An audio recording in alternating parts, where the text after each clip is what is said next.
Buenas tardes, agradecemos su presencia en este webinar sobre un tema de gran relevancia en la actualidad, impacto de delitos económicos, una perspectiva forense. En esta plática abordaremos una problemática que afecta no solo la estabilidad económica, sino también la confianza y el desarrollo de las empresas en nuestro país. Los delitos económicos, como el fraude, la evasión fiscal o el lavado de dinero, tienen consecuencias devastadoras que pueden poner en riesgo la sostenibilidad de cualquier organización y la estabilidad de los empleos. A través de esta sesión exploraremos cómo los métodos forenses pueden ayudar a detectar, investigar y mitigar estos delitos.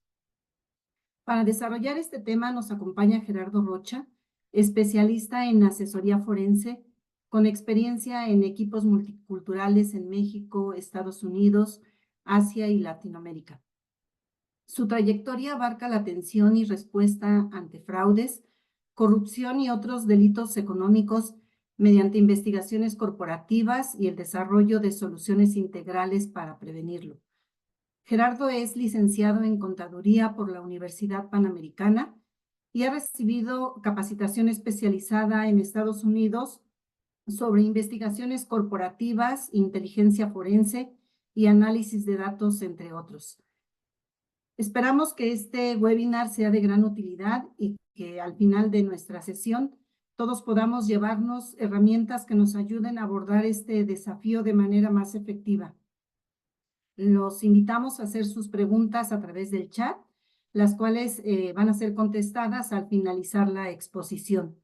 Agradecemos nuevamente por su participación y les deseo una jornada enriquecedora. Adelante, Gerardo, comencemos. Muchas gracias, Teresa, por la presentación. Muy buenas tardes a todos. Qué gusto tenerlos aquí. Mi nombre es Gerardo Rocha. Yo soy gerente en la práctica de servicios forenses aquí para De la Paz Costemalle. Y pues nuevamente muchísimo gusto a todos y estoy muy contento de tenerlos aquí. Espero esta presentación vaya a ser muy útil y muy fructífera para todos ustedes.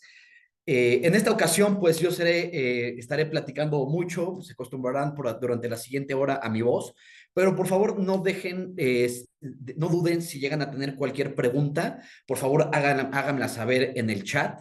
Al final de la presentación vamos a dedicar un tiempo para poder contestar todas sus dudas y de igual manera, si hubiera una cantidad grande de preguntas, también buscaremos un espacio, sino por correo electrónico para terminar de contestarlas. Eh, Justamente el nombre de esta presentación es El impacto de los delitos económicos, una perspectiva forense. Durante esta presentación vamos a ver cómo hoy en día, bueno, de entrada, cuáles son aquellos delitos económicos que más se suscitan dentro de nuestro país y sobre todo cómo esto está impactando en los negocios aquí en México, cómo hoy las entidades de todo tipo, tanto grandes como pequeñas, medianas, hoy son impactadas, son afectadas por este tipo de delitos. Empezando con, Pues empecemos con la presentación definiendo qué son los delitos económicos, ¿no? Algo que caracteriza justo mucho los delitos económicos es que un delito económico usualmente, bueno, más que usualmente, está relacionado con lo que es alguna transacción económica, financiera, y sobre todo una característica principal es de que hay una coerción, hay una manipulación o un engaño de por medio. De hecho, por lo mismo, usualmente los delitos económicos se prestan para hacer delitos no necesariamente violentos, de hecho, todo lo contrario. Una de las otras formas en las que usualmente se le llega a llamar este tipo de delitos económicos son crímenes o delitos de cuello blanco, ¿no? Que este término fue utilizado desde la década de los 40 por un sociólogo, Edwin Sutherland, que justo describía o veía que dentro de una particularidad que los delitos económicos, a diferencia de muchos otros que estaba estudiando en ese momento, veía justo cómo los autores eran personas pues preparadas, ¿no? Sin caer en una falta de educación, etcétera. Eran personas preparadas, eran personas con un alto poder y que justo el modus operandi de todos estos defraudadores era a través del poder, del engaño y de la manipulación, ¿no? Esta definición está dada por la Oficina de las Naciones Unidas contra la Droga y el Delito, que es una de las ramas de las oficinas que cuelgan de la Organización Mundial de las Naciones Unidas, ¿no? Y por lo mismo, pues esta oficina lo que hace es estar constantemente monitoreando todo tipo de delitos, ya sea de índole de crimen organizado, violentos, y en este caso, todo lo que está relacionado a los delitos económicos. Ahora, una pregunta que seguramente muchos de ustedes tendrán, que es la que usualmente escucho cada vez que hablo de delitos económicos. ¿Cuáles son los principales delitos económicos aquí en México? O sobre todo, ¿cuáles son aquellos delitos que hoy en día más impactan o más involucran a las entidades mexicanas, a las entidades en general? Existe una asociación que es la ACFE, es el acrónimo por las siglas en inglés de Association of Certified Fraud Examiners, o en su traducción, examinadores de fraude certificados. Esta asociación está meramente enfocada en todo lo que son delitos económicos, principalmente fraude.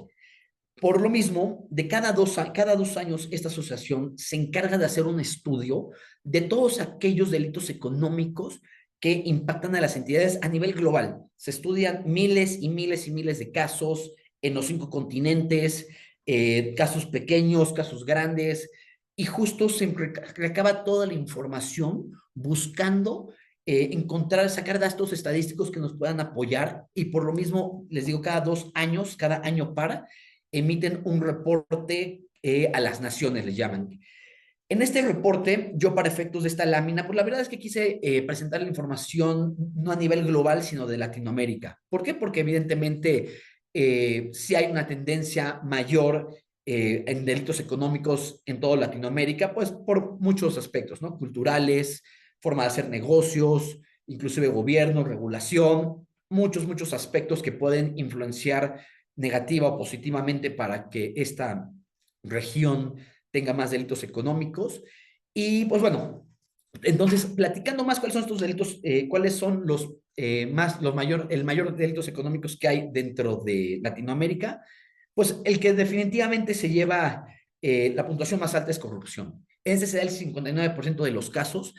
Y pues la corrupción, de hecho, es algo que indagaremos más adelante durante esta presentación, pero incluye todo tipo de corrupción, fraude, perdón, sobornos, conflicto de interés, etcétera, etcétera, etcétera.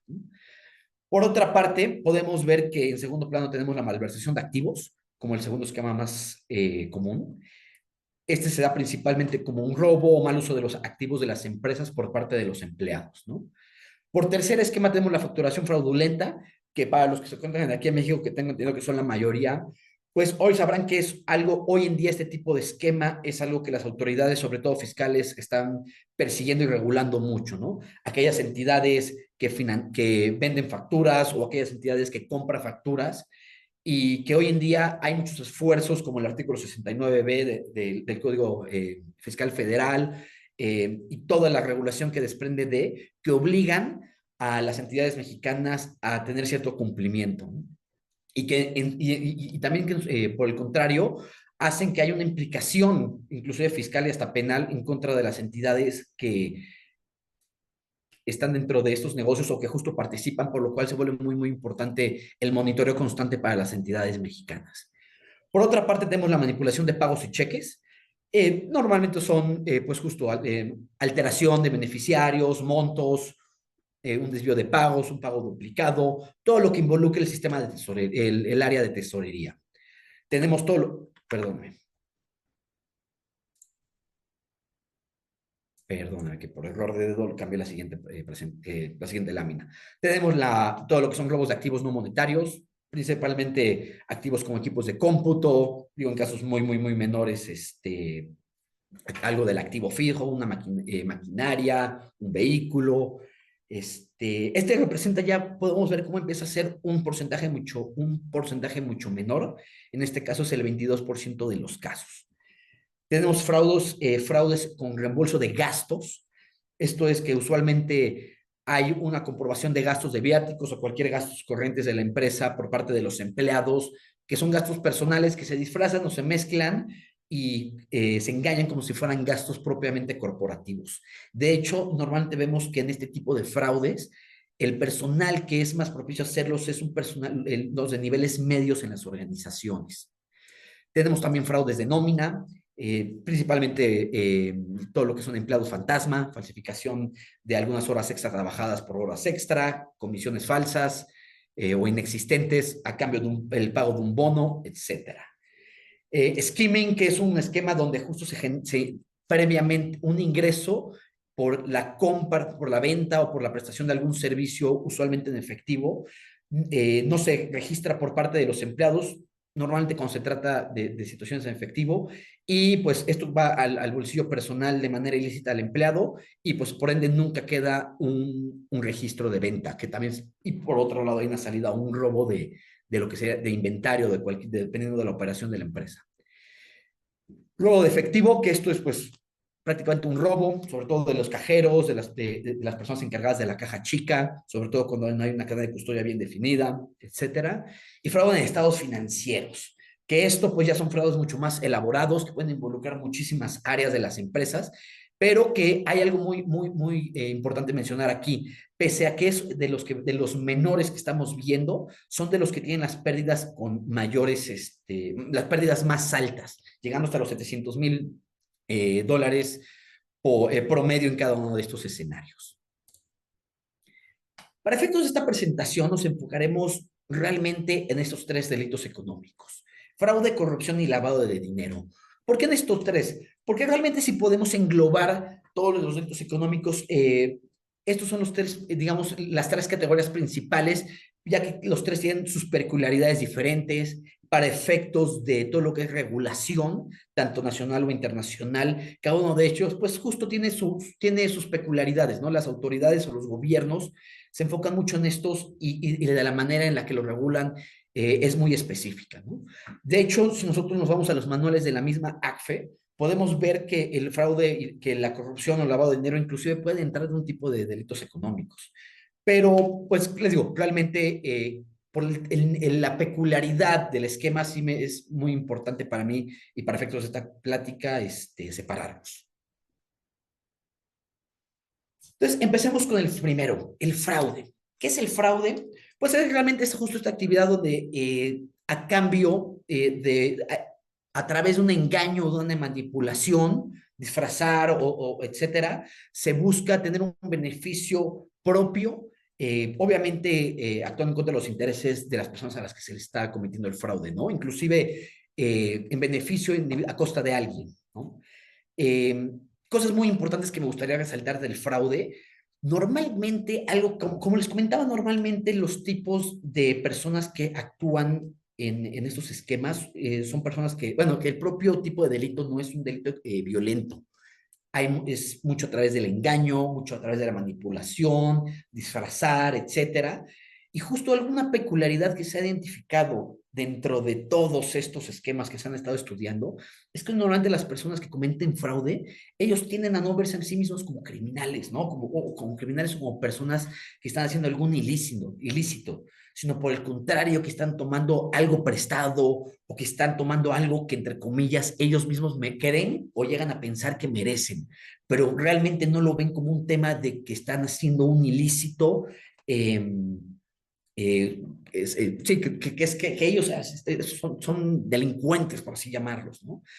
Eh, Porque esto de hecho detonaría una pregunta muy grande que siempre me hacen es, ¿una persona puede cometer un fraude sin conocimiento de, digamos, por equivocación o sin querer? Y la respuesta sería no. Hay un triángulo, seguramente ustedes, en la teoría hay un triángulo del fraude, que son los elementos que contienen, que justo estos son tres elementos: presión, oportunidad y racionalización. Y como bien justo dice, la racionalización es ese hecho en el que la persona está buscando o está conscientemente buscando dañar o, digamos, lastimar a una entidad o una persona a cambio de su beneficio propio. O sea, si hay dolo, si hay conciencia del hecho.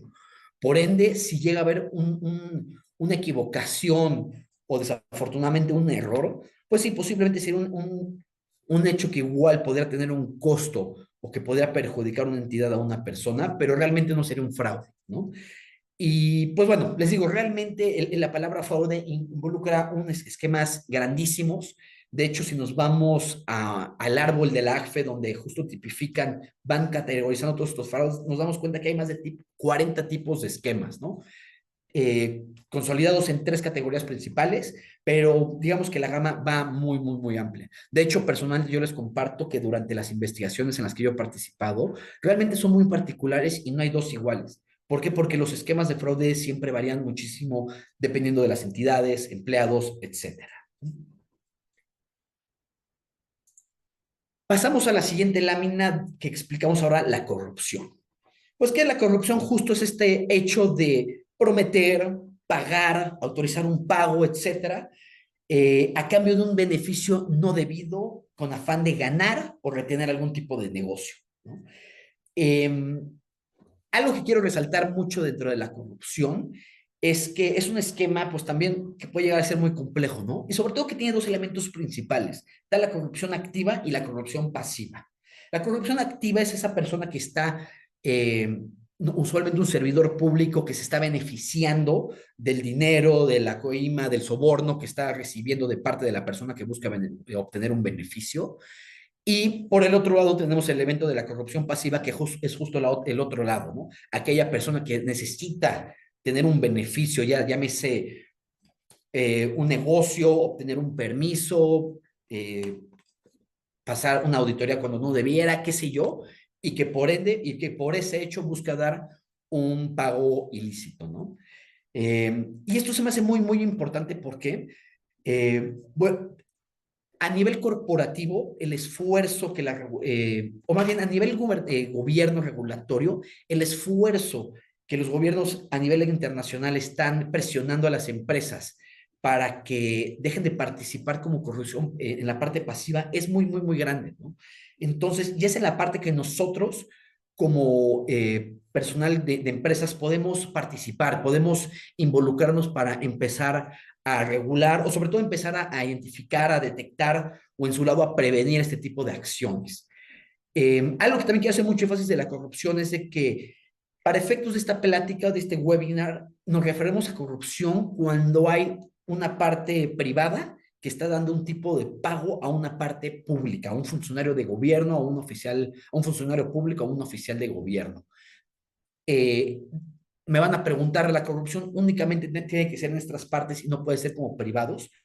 La respuesta es no. De hecho, la corrupción puede ser tanto con privados como públicos, pero realmente la regulación y los esfuerzos que hay alrededor de la corrupción se están muy enfocados en todo lo que es la parte privado-gobierno. De hecho, hay algunos autores que piensan que la corrupción entre privados no es realmente corrupción, sino podría considerarse como un tipo de actividad regular para competencia económica. Digo, el objetivo no es entrar en controversia, etcétera, pero es nada más hacer esta explicación que estamos hablando gobierno-privado, ¿no?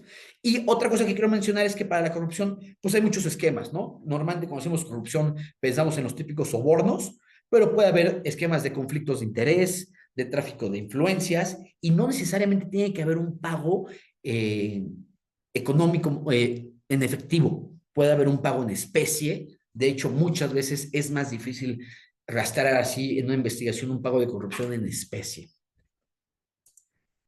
Y por último, platicaremos de lavado de dinero, que es esta actividad en la que personas que hacen alguna actividad ilícita, normalmente parte del crimen organizado, etcétera, todas las ganancias que obtienen de estas actividades, pues buscan mezclarla con dinero que viene de fines lícitos, ¿no? Usualmente meterlas al sistema financiero, pues ¿por qué? Para que como cualquier otra persona sea más fácil su uso, ¿no? Buscan, un ejemplo muy claro es este capo o esta persona que es parte del crimen organizado, que tuvo un ingreso por eso, busca un negocio lícito, puede ser una comercializadora de cualquier tipo, y mezcla este dinero y cuando digo mezclar es declara ante las autoridades y los mete a todas las cuentas del negocio lícito para que parezca como si el origen de este recurso fue algo totalmente lícito.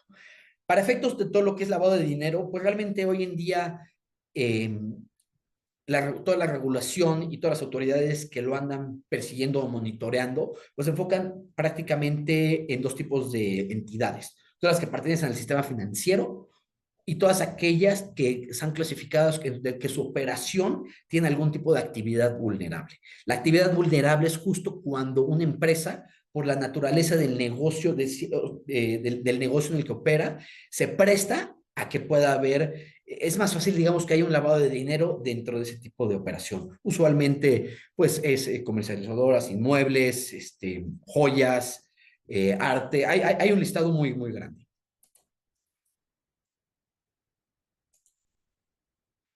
Y ahora, una pregunta muy, muy, muy importante, igual que siempre me hace.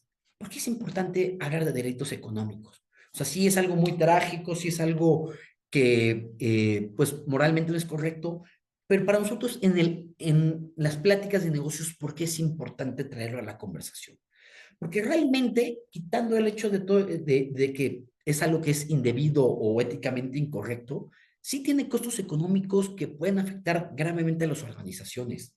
Costos económicos desde pérdidas, desde multas, sanciones. De hecho, ahorita más adelante iremos. Pero algo que quiero transmitirles mucho es que realmente justo el costo de pertenecer o ser víctima o involucrarnos en un crimen, en un delito económico, a veces sí puede ser muy, muy, muy alto, hablando de dinero. Mundialmente los ingresos anuales de las empresas pierden un 5%, normalmente un 5% de sus ingresos mensuales, anuales, se pierden por fraude. O sea, imagínense ustedes cuando están haciendo el estado de resultados de sus entidades, previo a todo lo que es el costo, etcétera, poner que justo ese 5% de entrada ya se perdió porque por algún fraude, por algún delito económico. Eso es y muchas veces esto ni siquiera la administración está consciente de. Esto es algo muy, muy preocupante porque un fraude en promedio llega a durar 12 meses. Yo si les comparto desde mi experiencia profesional, les puedo decir que entre más dure un fraude, por la pérdida económica que conlleva es muchísimo más alta. Y lamentablemente, a veces las compañías carecen de controles o de medios o herramientas en la que pueda detectarse. Entonces, este tipo de acontecimientos pasan y pasan, y cada día que pasa las compañías están perdiendo dinero y realmente los dueños, los accionistas o la misma administración no lo sabe. Y eso, y ya cuando se vuelve una bola de nieve es cuando ya, pues, es cuando se busca accionar sobre en este respecto, ¿no? De hecho, conectando esto, algo muy importante es que el 32% de los fraudes que suceden es porque hay controles internos débiles, ya que los controles son justo en la herramienta en la que las compañías, o es justo, a la administración no puede tener ojos físicamente en toda la operación, pues digamos que esos controles fueron como sus ojos, como sus candados, prevén que el día de mañana algún empleado pueda hacer algún fraude. De hecho, una pregunta que me hacen mucho es, ¿cuál es en qué áreas de las compañías es más fácil que se suscite un fraude? Y justo conectando con esto, pues realmente es en las que no haya, en la que hay un control interno débil, ¿no? Realmente no es que les diga uno en particular, sino que como veíamos en el triángulo del fraude, una de las características es que los empleados tengan esa capacidad, tengan esa oportunidad de hacerlo, ¿no? Entonces muchas veces, pues va por un tema más allá de que lo ven fácil y lo hacen, más allá de que porque hagan un estudio, etcétera, ¿no? Entonces, el control interno es lo que quiero enfatizar que sí hace juega un papel clave. El 43% de los fraudes son denunciados a través de canales de denuncia. Esto igual es muy, muy, muy importante. ¿Por qué? Porque igual nos ayuda a ver cómo es realmente muy importante que las entidades hoy en día tengan canales de denuncia adecuados para que los mismos empleados, terceros, clientes, proveedores, etcétera, puedan levantar la mano en caso que haya cualquier tipo de irregularidad. Muchas veces durante estas denuncias habrá muchas actividades que se denuncien y que realmente no tienen algún sustento o que realmente no están pasando, pero muchas veces sí lo son. De hecho, pues bueno, no voy a dar una vuelta en este tema, pero justo sí quiero enfatizar mucho la importancia de tener canales de denuncia en las compañías. En cuanto a lo que es corrupción, pues podemos ver cómo justo hoy en día vivimos en un país que es sumamente corrupto, lamentablemente. Ocupamos el 126 de 180 el 126 en un análisis de 180 países que se hacen. Eh, Algo que quiero enfatizar es que, por ejemplo, del G20 somos el país más corrupto. Y muchos me dirán, bueno, todavía entre el 126 y 180, que es el país más corrupto, todavía hay muchísimo más piso, ¿no? Pero lamentablemente, ahora sí que si les enseñara todo este listado que hay debajo, son países que normalmente no tienen la capacidad económica, o sea, no tienen economía, no tienen la forma de hacer negocios, no tienen la infraestructura como un país como México, ¿no? Entonces, pues realmente sí es una cifra muy, muy, muy preocupante. En cuanto al lavado de dinero, pues también ocupamos el lugar 73. Realmente México sabemos que es un país, pues, con altos índices de crimen organizado, entonces esta necesidad por estar buscando eh, meter al sistema financiero sus ingresos, pues es algo que realmente hoy en día está en la preocupación grande de muchas de estas organizaciones. Y pues bueno, hoy en día perdemos muchísimo dinero, el costo de la corrupción es realmente alto, 11 millones considerándolo en un todo a nivel México, hablando de personas, cada uno de nosotros una transacción puede costar de 3 mil pesos anuales promedio lo que cuesta la corrupción hoy en México. Y en este punto me gustaría hacer una actividad muy, muy, muy rápida. Les pido de su apoyo a ver si me pueden con su celular, con cualquier smartphone, escanear este código. Ese es un caso práctico muy, muy, muy sencillo. Una empresa brasileña sobornó a unos empleados de gobierno en varios países de toda Latinoamérica con el fin de justo asegurar contratos de infraestructura. Los sobornos, bueno, fueron millones de dólares y pues justo como nosotros vemos, normalmente para hacer transferencias internacionales se necesita de un banco intermedio que usualmente es Estados Unidos. Entonces, en algún punto esto fue descubierto y hubo una serie de consecuencias que que esta entidad brasileña sufrió. ¿Cuáles creen que haya sido? La opción A es que fue sancionada en su país de origen, o sea, Brasil. La opción B es que fue exonerada al argumentar que estos eran pagos que realmente era de la manera de las prácticas culturales aceptadas. La opción C, que fue sancionada por Estados Unidos. La opción D, por cada uno de los países de Latinoamérica, o que únicamente los empleados renunciaron voluntariamente.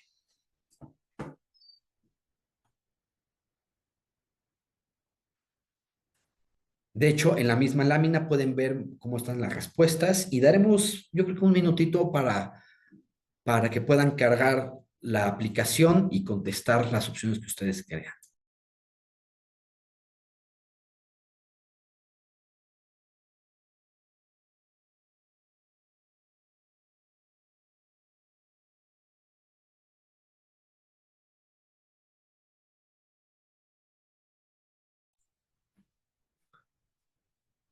Viendo sus respuestas, justo veo que la que más votos tiene es que fue castigada por Estados Unidos. También veo que por ahí hay alguna que fue sancionada por su país de origen, que fue exonerada y que los empleados renunciaron en la que menos votos tiene.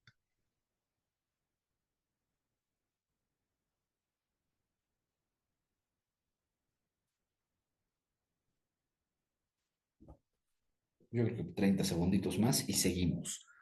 No les voy a dar la respuesta en este momento, sino justo avanzaremos un par de láminas porque ahora vamos a ver justo cuáles son los costos que las empresas y las entidades tienen hoy en día por pérdidas de delitos económicos. Ahí es donde podemos conectarlo muy bien con este caso. Pero bueno, lo que podemos confirmar es que definitivamente la ganada fue que la empresa fue sancionada por Estados Unidos. Ahora, como les comentaba, ¿cuál es la consecuencia de los fraudes en México para las entidades mexicanas? Porque algo que me faltó hacer énfasis es que obviamente hay muchos tipos de fraudes, tanto a personas físicas como a personas morales, individuos o organizaciones, ¿no? Obviamente para efectos de este webinar me estoy enfocando muchísimo, muchísimo en las corporaciones, sin dejar el comentario de que obviamente a nivel individual, pues también esto es algo que se suscita muchísimo, ¿no? De hecho, si les preguntara, si les pidiera que levantara la mano a aquellos que han sido víctimas de algún fraude por algún mensaje del celular, etcétera, seguramente la gran mayoría de nosotros la levantaríamos, ¿no? Pero hablando de entidades, ¿cómo se traduce en esto? Pues pérdidas económicas, ¿no? Pérdidas económicas de lo que pierden, ya sea por un pago que no deben, el robo, etcétera, pero en pocas palabras, pues sí, hablando de temas de dinero, normalmente las entidades económicas, pues las pérdidas económicas son una de las principales consecuencias del fraude. Otra es, pues, obviamente, reducción del valor de mercado de las entidades, y no solo para entidades también para, no solo para las entidades públicas, sino también para las privadas, ¿no? Esto normalmente cuando, pues, causando incertidumbre en los inversionistas, durante un proceso de adquisición o sí, durante un proceso de M&A, normalmente cuando la palabra fraude viene por medio, pues obviamente causa esa incertidumbre y pues puede llegar a causar esa preocupación y que por ende trae como resultado una pérdida en el valor de mercado. Y pues bueno, obviamente hablando de entidades públicas, esto ni se diga, ¿no? Costos en asesores legales y financieros, porque muchas veces nada más queda en eso, ¿no? Muchas veces ni siquiera las entidades o la administración sabe que hay que la compañía está doliendo de algún punto, pero no sabe ni siquiera cómo hacer un diagnóstico, ¿no? Debe de contratar asesores forenses, a consultores legales que la apoyen durante este caso. Y muchas veces esos costos también pueden resultar ser muy, muy, muy, muy altos. Lamentablemente, igual vivimos en un país donde todo lo que son los procesos legales, pues muchas veces pueden llegar a ser muy tardados, tediosos, y pues que eso se traduce en constantemente estar pagando los honorarios de estos asesores, ¿no? Y lamentablemente, si yo les contara desde mi experiencia, por la realidad de las cosas es que pocas veces estas instancias legales terminan resolviendo o terminan dando la solución a los temas. Muchas veces las organizaciones dicen, esto me está saliendo más caro, así como coloquialmente se diría, me está saliendo más caro el caldo que las albóndigas, entonces dejémoslos ahí y sigamos adelante con nuestra pérdida, ¿no? Costos regulatorios, obviamente depende mucho el esquema, pero muchas veces si este tipo de situaciones llega a involucrar algún pago o alguna falta de cumplimiento, pues hay costos regulatorios de por medio, ¿no? Por autoridades fiscales, financieras, nacionales e internacionales. Y también, por ejemplo, porque muchas veces a raíz de esto las autoridades piden que haya algún tipo de monitoreo externo por algún externo, eh, para evitar que este caso se dé de nuevo, ¿no? Entonces, esto igualmente se traduce en costos regulatorios. Pérdidas de contratos con clientes estratégicos, pues obviamente por la incertidumbre, eh, porque muchas veces ellos pueden terminar estando afectados. Mayor escrutinio por parte de reguladores y de autoridades. Perdóname, cambié la. Eh, Algo que me gustaría hacer mucho, mucho énfasis es que cada uno de estos puntos de alguna manera termina traduciéndose en una pérdida económica, ya sea por gastos adicionales, por pérdidas, por falta, por una evaluación menor, pero todo esto tarde o temprano se termina traduciendo en una pérdida económica, lamentablemente. Y en su peor circunstancia, que es algo que también ha llegado a pasar, que es muy común que llegue a pasar, es la interrupción temporal o definitiva, que realmente la empresa sea mejor meterla en concurso mercantil, sea mejor liquidar los activos, etcétera, porque realmente el fraude llegó a tal nivel que es imposible rescatarlo. Hablando de corrupción, algo que les comentaba es que también esto se traduce mucho en pérdidas económicas, perdón, corrupción y lavado de dinero. Ambas tienen mucha regulación de por medio, hablando de corrupción, tanto nacional como internacional. En el caso de nacional, pues vemos el Sistema Nacional Anticorrupción, y en el caso internacional, pues hay muchas leyes que pueden llegar a aplicar, como puede ser el FCPA o el UK Bribery Act. Ahorita les pasaba un caso práctico de esta entidad que tuvo corrupción en diferentes, que el esquema llegó a un nivel internacional, ¿no? Aquí la respuesta sería, ¿qué le terminó pasando? Pues sí, en efecto fue sancionada por la autoridad local, por Brasil, fue sancionada por algunas pocas países de donde justo se dan estos esquemas, pero fíjense, irónicamente, y bien como ustedes cacharon en el caso práctico, las sanciones más fuertes que llegaron a tener fue por Estados Unidos. Y vean la importancia, era una entidad que no tenía operaciones en Estados Unidos, era una entidad que no era subsidiaria, filial de algún organismo o de alguna empresa estadounidense, y aún así tuvo unas multas millonarias. Y no las quedó, de hecho, en multas millonarias, que acabó en procesos penales contra los administrativos, hubo cárcel, hubo sentencias de cárcel de por medio, y todos saben por qué, porque por utilizar su sistema financiero. Entonces, realmente a veces, por la operación o por la inercia, nosotros estamos sujetos a una cantidad de regulación, tanto para anticorrupción o internacional, que desconocemos. y que muchas veces justo cuando ya nos suscita un acontecimiento irregular o algún delito es cuando nos estamos enterando y justo dimensionamos el peligro pues sí, el peligro o lo preocupante que es no estar al pendiente de los delitos económicos. Eh, entonces, algo que sí quiero mencionar es que sí, sí es muy, muy importante tener esta consideración de por medio, porque justo termina traduciéndose en los costos que estamos ahorita comunicando, ¿no? Que estamos ahorita presentando. Algo muy importante también que se me olvidó mencionar. Aquí en México, el Sistema Nacional Anticorrupción, que es un sistema justo de múltiples leyes, regulaciones, códigos, etcétera, que regulan la corrupción, también, de hecho, regula la corrupción para oficiales de gobierno en el extranjero. El Código Penal Federal tiene un capítulo donde aclara que si una entidad mexicana está dando algún tipo de soborno en algún otro país a oficiales de gobiernos extranjeros, aquí en México también va a tener una implicación. Entonces, como les comento, sí realmente se puede tornar en un tema muy, muy, muy preocupante, ¿no? Y como vemos, pues sí, se puede tornar en sanciones administrativas, en responsabilidad penal. Normalmente esta responsabilidad penal va sobre evidentemente las personas que autorizaron y realizaron estos esquemas de fraude o de corrupción de lavado de dinero. También se me fue el nombre, perdón, para las personas que legalmente, para los representantes legales, y son penas de cárcel que no va de de algunos cuantos meses, sino puede prolongarse hasta años y años y años, dependiendo obviamente del nivel que se dé. Pues daño reputacional. Esto es algo que se me hace muy, muy importante igual mencionar, porque si yo les preguntara si piensen en alguna persona que ustedes conozcan que ha sido, que ha participado en algún esquema fraudulento o que saben que ha robado, etcétera. Eh, Realmente ustedes harían negocios con esta persona y muchas veces no nos damos cuenta cómo a nivel corporativo exactamente lo mismo pasa, ¿no? Y el tema reputacional a veces es un activo sumamente valioso para las entidades que no llegamos a dimensionar. Hay muchas entidades que seguramente, ahora sí que bueno, por cortesía laboral, por profesional, no las diré, pero seguramente si hay muchos nombres de empresas que ahorita menciono, seguramente a primera instancia tendrán como primer pensamiento algún delito económico en el que estuvieron involucrados. Entonces, a veces el daño reputacional sí se puede tomar un tema muy, muy, muy grave, ¿no? El hecho que que googleen a nuestras compañías y que de la primera noticia esté relacionada a algún delito económico, muchas veces sí puede tornarse como un deal breaker para pues cualquier transacción de negocios. Y pues bueno, obviamente esto puede ser también, se puede traducir en otro tipo de sanciones, restricciones para participar en contratos, suspensiones, inhabilitaciones, gastos de remediación, reprocesamiento.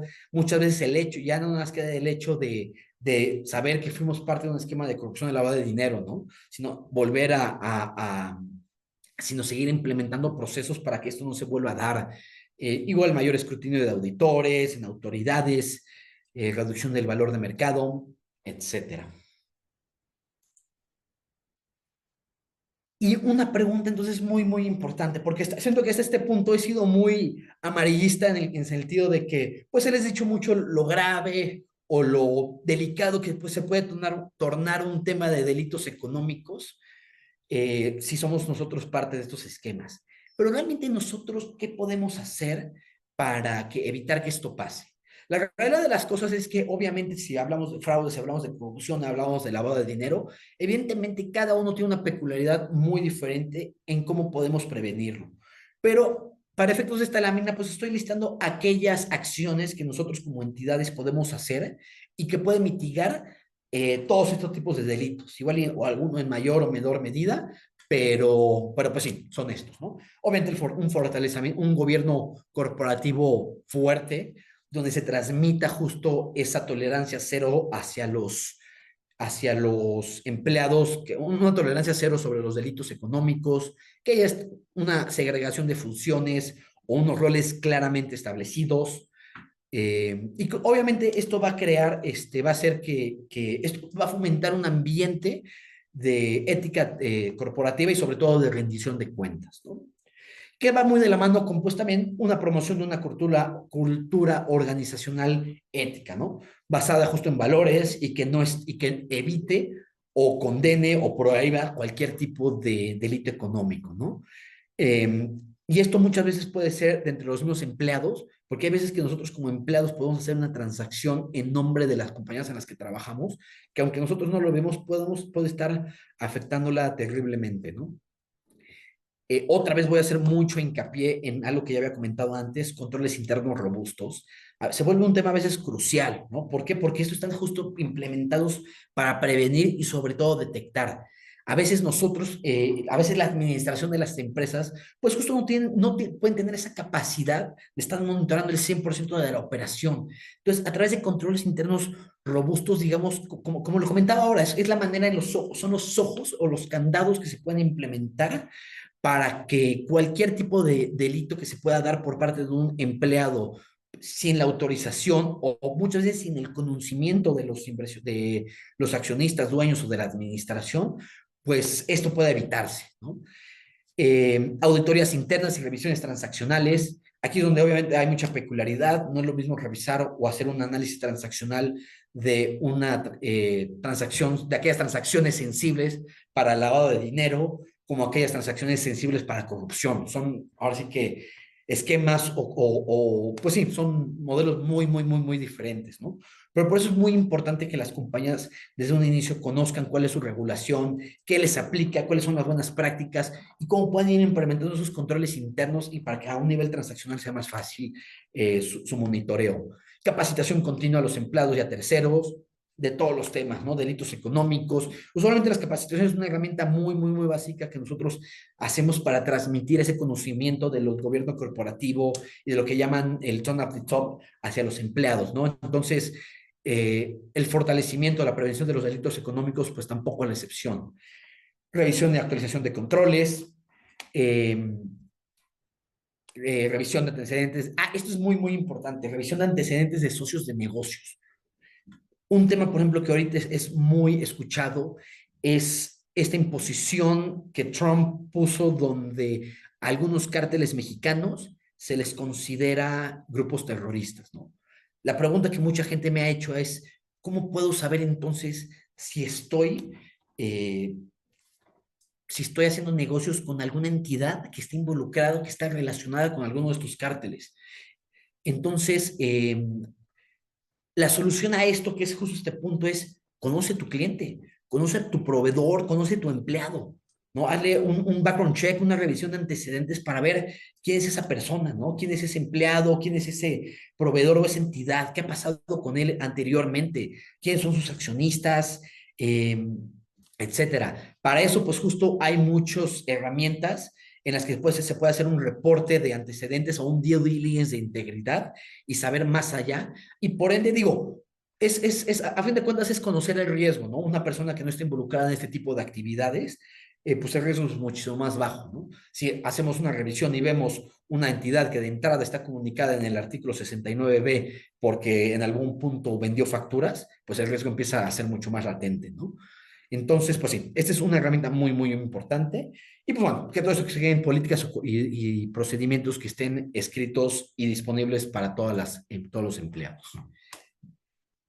Y para ir terminando, ¿qué pasa una vez que se detecta o que yo quiero prevenir algún delito económico? ¿Quiénes son los encargados o quiénes me pueden ayudar? Cualquier asesor forense. Un asesor forense es esta persona, un contador, bueno, pues es un grupo de contadores, personal especializado en temas tecnológicos, analíticos, que justo se va a encargar de investigar o resolver cualquier, eh, cualquier delito económico, en pocas palabras, ¿no? Para no elaborar más en la definición. Yo sé que el término forense a veces puede ser un poco fuerte. Una vez, de hecho, hasta me hicieron el chiste de que ¿qué hace un asesor forense? ¿Revisar el archivo muerto? ¿O por qué la palabra tan fuerte, ¿no? Forense. El término forense únicamente viene del latín forensis, que es del foro o del anteforo, que es que en la antigua Roma, que justo en los foros era donde se empezaba a ver las discusiones legales y políticas de algún tema social, ¿no? Entonces, de ahí viene justo la semántica. Y hoy en día el tema forense se utiliza mucho, pues justo para todo lo que puede terminar en algún procedimiento legal, ¿no? En algún juzgado o en cualquier institución de gobierno, ¿no? De hecho, también se atribuye mucho el término para cuando es algo post-mortem, ¿no? Una vez que hubo un suceso, en este caso el delito económico, pues ahí es cuando entra el asesor forense, ¿no?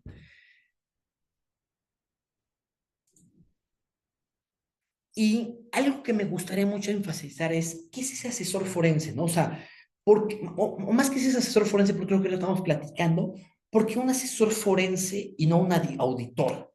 Muchas veces me han comentado que, ¿por qué cuando tengo un delito económico no mejor hago una auditoría en esa sección en particular, en lugar de contratar a un asesor forense? La pregunta, pues, para esto me gusta dar mucho una metodología, la metodología de perdón, el símil de la policía, que es un auditor, digamos que es como un patrullero. Es esa persona que justo tiene una ruta definida, que está revisando áreas en común, que está enfocado justo en la prevención y en el cumplimiento, y que si ve que algo se sale de la norma, pues justo levanta una alerta, ¿no? Así es un patrullero que está en las calles, ¿no? Ya tiene una metodología establecida, y usa pruebas de muestreo, y si justo algo sale mal es la primera persona en levantar la mano, ¿no? Por otro lado, un asesor forense ya va sobre un acontecimiento en particular, ya ahora sí que ataca el incidente específico. Que diga que en la metodología, no sé por qué decir metodología, perdónenme ustedes, en la metáfora de la policía, pues es como un detective. Una vez que el patrullero levanta la mano que hubo un acontecimiento particular, pues ya va esta persona a hacer una investigación concreta, ¿no? Algo que quiero hacer mucho, mucho énfasis es de que no un asesor forense, no quiero decir que un asesor forense es mejor que un auditor o es peor que un auditor, ¿no? De hecho, sería como comparar quién es mejor fiscalista, alguien que está en precios de transferencia o que ve impuestos internacionales. Pues realmente los dos son igual de buenos, ¿no? Los dos son igual de buenos en las áreas en las que se desempeñan y en un conjunto hacen una mutua colaboración que hacen que las empresas estén caminando, ¿no? Lo mismo pasa aquí, ¿no? Un asesor forense realmente no es de que sea mejor o peor y que por ende una auditoría sea mejor o peor en términos corporativos, pero para detectar algún tipo de delito económico que hay dentro de una empresa, sí es mucho más recomendable buscar un asesor forense para que justo pueda examinar esa evidencia y tener conocimiento más claro. De hecho, todo esto se va a platicar, si avanzamos a la siguiente lámina. Aquí lo que les comentaba, bueno, otra cosa que les comentaba muy, muy importante es que usualmente el asesor forense se puede contratar cuando hay algún evento post-mortem. ¿Qué quiere decir esto? Después del acontecimiento, una vez que ya se dio un fraude, una vez que la compañía ya está investigada por corrupción o una vez que está investigada por lavado de dinero, ¿no? Muchas veces para entrar a hacer una investigación y muchas veces también para apoyar a la compañía en sus planes de remediación, ya que pasó todo el caos, ya que salió del ojo del huracán la compañía, pues ahora sí que ver cómo puede haber un plan de remediación para que esto no se vuelva a dar, para que se esté monitoreando constantemente y esto termine de una manera, entre comillas, tranquila, ¿no? Pero también un asesor forense justo puede ser contratado para todo lo que es la asesoría pre-mortem, ¿no? De una manera preventiva o de cumplimiento regulatorio. Como les comentaba ayer, es algo muy, muy importante que se me olvidó mencionar.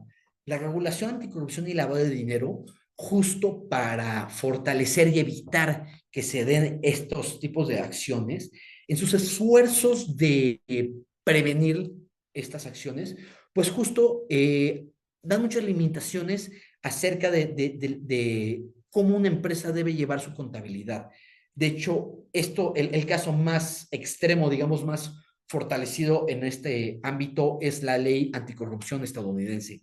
Tiene un apartado igual de gran, o sea, tiene dos apartados, digamos, la provisión legal, donde se sanciona y se persigue penalmente o criminalmente todos los actos de corrupción, pero del mismo tamaño tiene un apartado o una sección, una provisión, perdónenme, donde justo regula toda la parte de que ellos le llaman books and records o libros y registros, ¿no? Cómo las compañías deben tener sus registros, qué deben de tener, ¿Qué deben de hacer? Hay todo un programa de cumplimiento que justo obligan a las compañías a seguirlo. Cómo deben estar sus políticas, cómo el gobierno corporativo debe estar institucionalizado, cómo debe haber cierto tipo de monitoreos, qué pasar si va a hacer una compra, qué va a pasar si va a involucrarse con un proveedor nuevo. Hay una serie de procedimientos.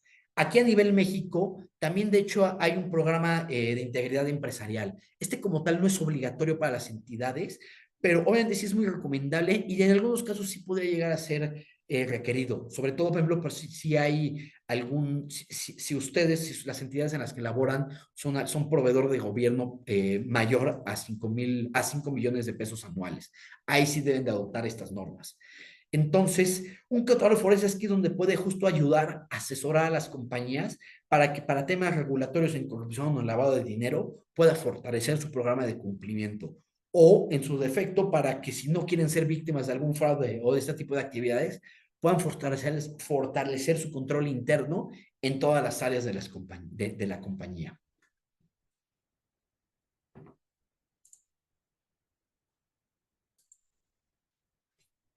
Entonces, esto va muy ligado a lo que les estaba mencionando anteriormente. ¿Cuál es la ventaja de la asesoría forense?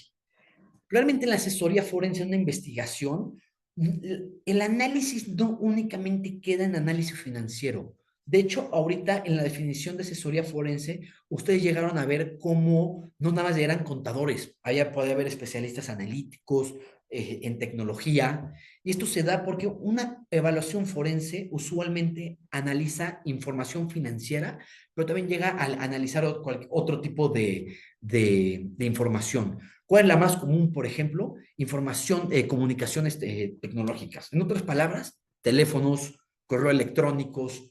Normalmente los asesores, un asesor forense, tiene la capacidad de hacer lo que nosotros conocemos como imágenes forenses, hacer un respaldo o hacer una copia exacta de la computadora de los empleados de las compañías de quien se sospecha que tiene algún tipo de que está participando en algún tipo de actividad irregular, para evaluar los mensajes, para evaluar los correos electrónicos, para ver qué está pasando. El mejor ejemplo que me gusta dar en este tipo de situaciones es lo que se conoce como kickbacks o los esquemas de corrupción entre privados, donde muchas veces el personal de compras de alguna entidad extorsiona o le impone a sus proveedores, usualmente proveedores pequeños, que inflen los precios a propósito para que una vez que se haga que se haga la compra del material que necesita la empresa, el mismo proveedor por debajo del agua le regrese un porcentaje muy pequeño a este personal de compras que está obligando o extorsionando a los proveedores. Entonces, si lo vemos a nivel documentación, podemos ver que hay contratos, que hay facturas, que hay libros y registros que cuadran al centavo, ¿no? Entonces, muchas veces, ¿por qué? Porque estos proveedores con afán de no perder un negocio, acceden a este tipo de situaciones. Pero ¿qué pasa? Ahí es cuando justo las herramientas tecnológicas pueden entrar muy bien, porque viendo los correos electrónicos, viendo los WhatsApps o las comunicaciones de las entidades, es como se puede llegar a ver que si hay un dolo, es como se puede llegar a ver que si hay una ventaja irregular por parte de un personal de compras, ¿no?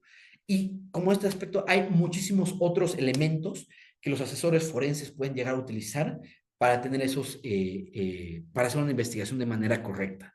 Hace rato veíamos los antecedentes, la revisión de antecedentes o los due diligence de integridad, ¿no? Muchas veces es una herramienta muy útil para entender cuál es el nivel de vida de una persona. Posiblemente tiene un nivel de vida muchísimo más alto de lo que percibe los ingresos de la compañía, lo que puede levantar sospechas de que pues, posiblemente se está beneficiando de algún ingreso no lícito, ¿no?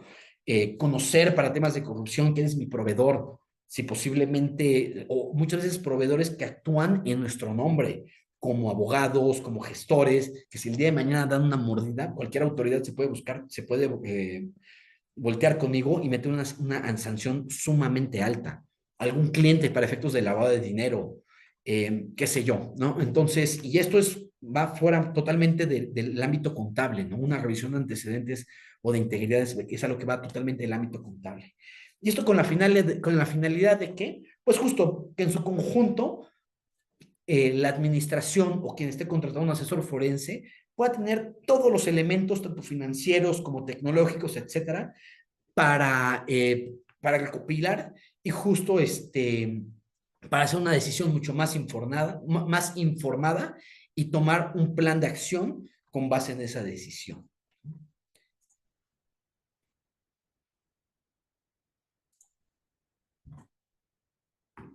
Por último, aquí me gustaría justo también mencionar que nosotros como parte de la Paz Costemaya de FK, tenemos asesores forenses, tenemos personal que puede ayudar con este tipo de situaciones. Nosotros como área de servicios forenses podemos apoyarlos para hacer cualquier tipo de investigación corporativa, ya sea por alguna actividad irregular de fraude, corrupción, lavado de dinero o todas las que mencionamos, o cualquier otra sospecha que ustedes consideren que vaya en contra de las políticas, procedimientos de las compañías.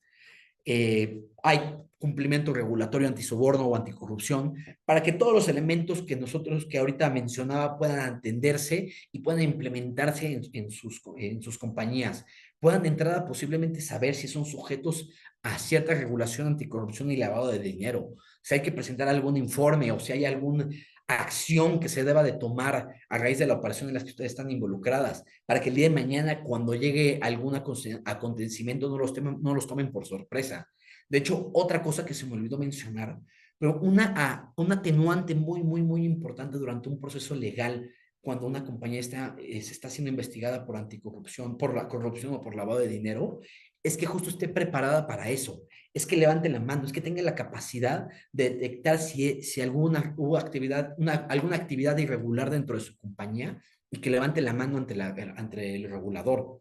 O por ende, un agravante muy, muy, muy grave muy fuerte, perdón, redundancia, es que trate de esconder, impida una investigación o se haga de la vista gorda cuando hay algún tipo de actividad de este estilo.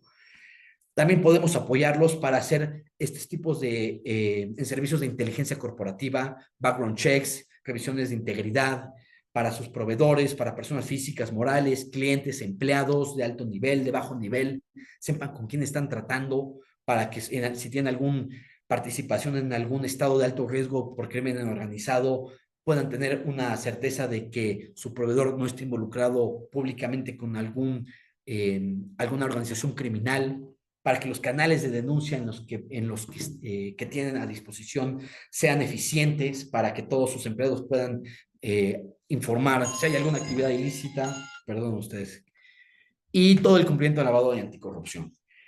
Y pues bueno, de mi parte sería todo. Voy a ceder la palabra a Teresa nuevamente y muchas gracias. Gracias, Gerardo, por tu presentación sobre este tema tan relevante que puede, como ya lo explicabas, puede impactar significativamente la organización. Y pues no nos queda más que agradecerles su participación y el haberse conectado a este webinar. Muchas gracias y que tengan una excelente tarde. Igual